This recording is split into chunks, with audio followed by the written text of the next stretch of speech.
আমি দেখিছা নাই কেনেকৈ আৰম্ভ কৰিছোঁ দেই। হেৰি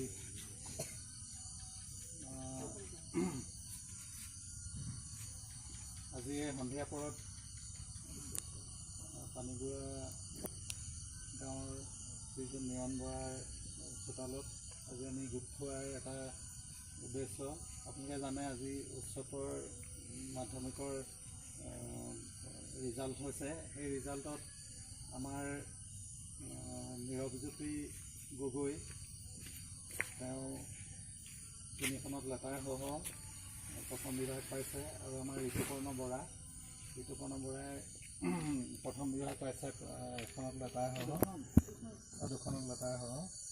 গতিকে আজি আমি অনুচুপীয়াকৈ আমাৰ এইটো আমি পৰম্পৰা, আমাৰ ৰাজকুমাৰৰ দিনতো আমি ঠিক এইদৰে বন্তি প্ৰজ্বলন কৰি আমি এটা অনুষ্ঠান আৰম্ভ কৰিছিলোঁ। আমি সকলোৱে ধুমধাম পাৰ্টি কিবা আজি খানা পিনা হ'লে আমি সকলোৱে উপভোগ কৰোঁ, কিন্তু আমি ভাবিছোঁ অন্য ধৰণেৰে বা ব্যতিক্ৰমী এক অনুষ্ঠানেৰে আজি আমি এই বন্তি প্ৰজ্বলনৰ কাৰ্যসূচী আৰম্ভ কৰিবলৈ লৈছোঁ। আমাৰ মাজত আমাৰ শ্ৰদ্ধাৰ নিৰলা বাইদেউ আছে, পানীগুৰা প্ৰাথমিক বিদ্যালয়ৰ পৰা অৱসৰ গ্ৰহণ কৰা আমাৰ শ্ৰদ্ধাৰ বাইদেৱে আমাৰ সকলো উঠি অহা প্ৰজন্মক আমাকো আনকি শিক্ষাদান কৰিছিলে। তেখেতক আজি আমি আমাৰ মাজত পাইছোঁ আৰু আমাৰ মীনাৰাম বৰুৱা আছে, আমাৰ কণ কণ ছাত্ৰ ছাত্ৰীসকল আছে। আমি উপস্থিতি হেৰেঙা যদিও অন্যান্য কাৰণত সকলোকে আমি নিমন্ত্ৰণ জনাব পৰা নাই। ঘৰখনতো অলপ হেৰি হৈ আছে, আমাৰ নীৰৱজ্যোতি ককাক দুখ পাই আছে। গতিকে আমি বিশেষ হৈ হাল্লা নকৰি অনুষ্ঠিতভাৱে আমাৰ বন্তি প্ৰজ্বলনৰ কাৰ্যসূচীটো আমি উদযাপন কৰিবলৈ লৈছোঁ। এইটোৰ যোগেদি আমি এইটো বুজাবলৈ চেষ্টা কৰিছোঁ যে আমি উঠি অহা প্ৰজন্মক এই ধৰণৰ ৰিজাল্টে বা এই ধৰণৰ ফলাফলে আমাক উৎসাহিত কৰে বা নতুন প্ৰজন্ম উৎসাহিত হ'ব। সেইকাৰণে আমি বন্তি প্ৰজ্বলনেৰে আমাৰ কাৰ্যসূচী সমূহীয়া আৱেগিক প্ৰাৰ্থনা থাকিব, আমি সামৰণি মাৰিম। গতিকে প্ৰথমতে আমাৰ শ্ৰদ্ধাৰ নিৰলা বাইদেউক প্ৰথম বন্তিগছি প্ৰজ্বলন কৰিবৰ কাৰণে অনুৰোধ জনাইছোঁ।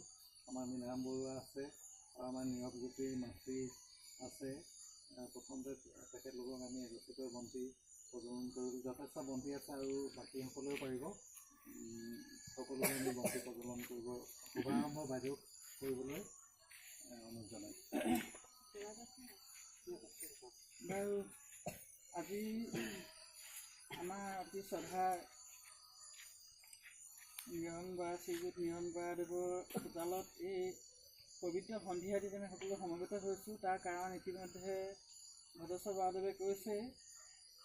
নীৰৱজ্যোতি গগৈ যদিও পদমণি ল'ৰা, তেওঁ শৈশৱ সৰুৰে পৰা এইখন ঘৰতেই ডাঙৰ দীঘল হ'ল। তেওঁ প্ৰাথমিক পৰ্যায়ৰ শিক্ষা ইয়াতে গ্ৰহণ কৰিলে আৰু ককাক আইতাকৰ তথা মাহীয়েক মমায়েকৰ আদৰ স্নেহত তেওঁ এইখন ঘৰৰ পৰাই সকলো আধ্যাত্মিক নৈতিক সকলো শিক্ষা এইখন ঘৰৰ পৰাই পালে। সৰুৰে পৰাই অমায়িক আৰু শিষ্টাচাৰ জনা নীৰৱজ্যোতি আমি যিমূলা ভাষাৰে দুপাততে চিমূলা আমাৰ যিখন আত্ম বাক্য আছে, সেই কথাষাৰি সৰুকালতেই গম পাইছিলোঁ আৰু সেইকাৰণে তেওঁ যথেষ্ট উৎসাহ আৰু উদ্দীপনাৰ সৈতে আমি আগবঢ়াই নিবলৈ চেষ্টা কৰিছিলোঁ। তাৰ ফলশ্ৰুতিত আজি তেওঁ যিটো ৰিজাল্ট কৰিলে, মই আজি হায়াৰ ছেকেণ্ডেৰী ৰিজাল্ট উচ্চতৰ মাধ্যমিকৰ ৰিজাল্ট দিছে বুলি কোৱা শুনিয়ে লৰালৰিকৈ কালৈনো কৰিম এনেকৈ ভাবি থাকোঁতে ভদ্ৰেশ্বৰৰ নামটো পটকৈ মনত পৰিলে। তেওঁ চাগে এই কথাটো গম পাইছে আৰু সেইকাৰণে মই তেওঁক যোগাযোগ কৰি গম পালোঁ যে তেওঁ মানে ভালকৈ ভবা ধৰণে 3টাত লেটাৰসহ উত্তীৰ্ণ হৈছে। তাতকৈ আনন্দ বিষয় কি হ'ব পাৰে। আজি এই পবিত্ৰ সন্ধিয়াটিত তেওঁ মমায়েক ভদ্ৰেশ্বৰ বৰাদেৱে যিটো হাত ধৰিছে, ইয়াত মই এওঁক শলাগিছোঁ আৰু বন্তি প্ৰজ্বলন কৰিবলৈ চকলীয়া আৰু পানীগুৰা এতিয়া এনেকুৱা এটা দূৰত্ব হৈছে যেন আমি কেইবামাইল দূৰত আছোঁ, এনেকুৱা এটা অৱস্থা হৈছে। ঘৰৰ পৰা ভাবি পঠিয়ালে ইয়ালৈ আহিবলৈ আমাৰ এতিয়া চিন্তা। ৰাতি হ'লে এতিয়া কণা মনাকৈ এই বয়সত মই বোকা পানী ফালি তাৰমানে মই ল'ৰাকেইটা সাহসতে আহিছোঁ। আমাৰ তাৰপৰা জয়ন্ত আৰু আমাৰ হেৰি আহিছে লক্ষ্যজিৎ বৰুৱা, তেওঁলোকৰ সাহসত মই সন্ধিয়াটো আজি মানে তোমালোকৰ মুখখন চাবলৈকে মই ইয়ালৈ দৌৰি আহিছোঁ আৰু মই বন্তি প্ৰজ্বলন কৰিবলৈ আগবাঢ়িছোঁ। বন্তি মানে পোহৰৰ শিক্ষা মানেও ধৰি লোৱা মানৱ জীৱনৰ আমাৰ এটা একেবাৰে এৰাব নোৱাৰা আমাৰ জীৱনৰ লগত সম্পৰ্ক থকা এটা হৈছে শিক্ষা, যিটো শিক্ষা কিতাপৰ শিক্ষাও, সামাজিক শিক্ষা, নৈতিক শিক্ষা, অৰ্থনৈতিক শিক্ষা, যাক মানৱতাৰ শাৰীৰত উচ্চৰ পৰা উচ্চতৰলৈ লৈ যায়। মহান মনীষীসকলৰ আদৰ্শৰে তেওঁলোক অনুপ্ৰাণিত হওক আৰু মই বন্তিগছি জ্বলাবলৈ সকলোৰে সহযোগত আজি আগবাঢ়িছোঁ। আৰু তাৰ লগতে মই প্ৰাৰ্থনা জনাইছোঁ আজি নীৰৱজ্যোতি ককাক এই মুহূৰ্তত থকা হ'লে তেওঁ যে কিমানেই আনন্দ পালেহেঁতেন, কিন্তু হঠাতে তেওঁ ফুৰিবলৈ গৈ দুখ পালে বুলি কোৱা শুনিছোঁ। ভগৱানৰ ওচৰত প্ৰাৰ্থনা জনাইছোঁ তেওঁ যেন সোনকালে আৰোগ্য হৈ আহক। লগতে তেওঁ আইতাকো তাতেই আছেগৈ, তেওঁ হাঁহি ভৰা মুখখন তেওঁ আনন্দ পালে কিমান হাঁহে। আজি তেওঁ এই মুহূৰ্তত মেডিকেলৰ সন্ধিয়া পাৰ কৰিবলগীয়া হৈছে। মেডিকেলৰ যিবোৰ মানে তাত থাকে, যেনেকুৱা মানে ভুক্তভোগীয়ে গম পাব মেডিকেলৰ দিন নিশা ৰাতিপুৱা মানে কেনেকুৱা এটা সময় পাৰ হয়। আমি নিজক আৰোগ্য কৰিবলৈ হ'লে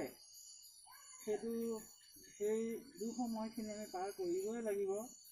গতিকে সকলোৰে সহযোগত মই বন্তিগছি জ্বলোৱাৰ লগতে তেওঁ আশু আৰোগ্য কামনা কৰি ভগৱানৰ ওচৰত প্ৰাৰ্থনা জনাইছোঁ। আমি সমূহে প্ৰাৰ্থনা কৰিমেই।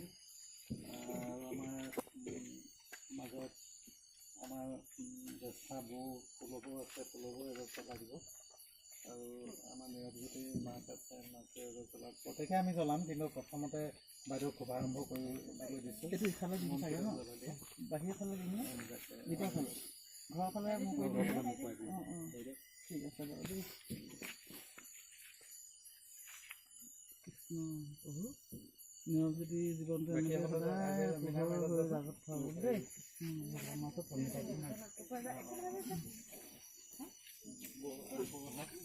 সকলোৱে পাৰিব, কিন্তু এতিয়া আৰম্ভ হ'ল যেতিয়া সকলোৱে পাৰিব।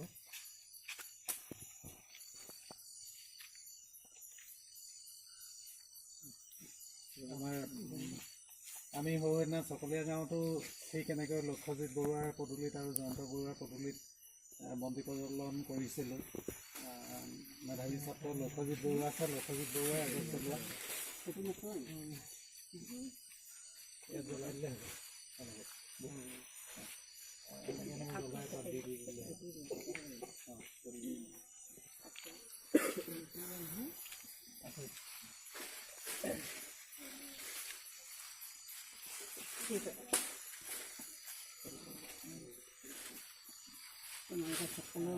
দেই ল'ৰা ছোৱালীবোৰ পঢ়া শুনা ভাল হওক।